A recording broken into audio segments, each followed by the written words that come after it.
ಸಾರ್ವಜನಿಕರೊಬ್ಬರ ದೂರಿನ ಮೇರೆಗೆ ತೊಕ್ಕೊಟ್ಟು ನಲ್ಲಿರುವಂತಹ ಹೋಟೆಲ್ ವೃಂದಾವನದಲ್ಲಿ ಗಾಡಿ ಗ್ರಾಹಕರೊಬ್ಬರು ಸಾಂಬಾರಲ್ಲಿ ಜಿರಳೆ ಇದೆ ಅಂತೇಳಿ ನೀಡುತ್ತಾರೆ. ಇದರ ಮೇಲೆ ನಾವು ಗಾಡಿ ನಡೆಸಿ ಅಡುಗೆ ಕೋಣೆಯನ್ನು ಪರಿಶೀಲನೆ ಮಾಡಿದಾಗ ಬಹಳಷ್ಟು ಶುಚಿತ್ವ ಇಲ್ಲದೇ ಇರೋದು ಕಂಡುಬಂದಿದೆ. ಆಹಾರ ಪದಾರ್ಥಗಳನ್ನು ಸಂಗ್ರಹಿಸಿಟ್ಟಿರುವುದು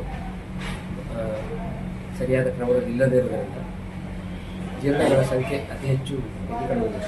ಆದ್ದರಿಂದ ತಕ್ಷಣಕ್ಕೆ ಸ್ಟೋರೇಜ್ ರೂಮು ಆಹಾರ ಪದಾರ್ಥಗಳನ್ನು ಸಂಗ್ರಹಿಸಿರುವ ಕೋಣೆ ಇಲ್ಲದಿರುವುದರಿಂದ ಎಲ್ಲ ಆಹಾರ ಪದಾರ್ಥಗಳನ್ನು ತೆರವುಗೊಳಿಸಿ ಶುಚಿತ್ವವನ್ನು ಕಾಪಾಡಿಕೊಳ್ಳೋದಕ್ಕೆ ಕ್ರಮ ಕೈಗೊಂಡು ಅದರ ಬಳಿಕವೇ ಆಹಾರ ಪದಾರ್ಥಗಳನ್ನು ಸರಿಯಾದ ರೀತಿಯಲ್ಲಿ ಜೋಡಿಸಬೇಕು ಅಂತ ಹೇಳುವ ನಿರ್ದೇಶನ ನೀಡಲಾಗಿದೆ. ಅದರ ಪ್ರಕಾರ ಈಗ ತಾತ್ಕಾಲಿಕವಾಗಿ ಹೋಟೆಲ್ ಸ್ಥಗಿತಗೊಳಿಸಿ ಶುಚಿಯನ್ನು ಮಾಡುವಂಥ ಕಾರ್ಯವನ್ನು, ಅಡುಗೆ ಕೋಣೆಯನ್ನು ತೊಳೆಯುವಂಥ ಕಾರ್ಯವನ್ನು, ಆಹಾರ ಪದಾರ್ಥಗಳನ್ನು ಸರಿಯಾದ ರೀತಿಯಲ್ಲಿ ಜೋಡಿಸಿಡುವಂಥ ಕೆಲಸವನ್ನು, ಜಿರಳೆ ಕಂಡುಬಂದಿರುವಂತಹ ಆಹಾರ ಪದಾರ್ಥಗಳನ್ನು ವಿಲೇವಾರಿ ಮಾಡುವಂಥ ಕೆಲಸಗಳನ್ನು ಈಗಾಗಲೇ ನಾವು ಮಾಡಿದ್ದೇವೆ. ಹಾಗೆ ಇದರ ವಿರುದ್ಧ ನಾವು ಕಾಪಾಡಿಕೊಳ್ಳದೇ ಇರುವ ಕಾರಣದಿಂದ ನಾವು ದಂಡ ಎಡಿಸಿ ನ್ಯಾಯಾಲಯದಲ್ಲಿ ಪ್ರಕರಣವನ್ನು ಸಹ ದಾಖಲು ಮಾಡ್ತೀವಿ. ಅವರಿಗೆ ನೋಟಿಸ್ ಸಹ ಕೊಡ್ತಾ ಇದ್ದೀವಿ.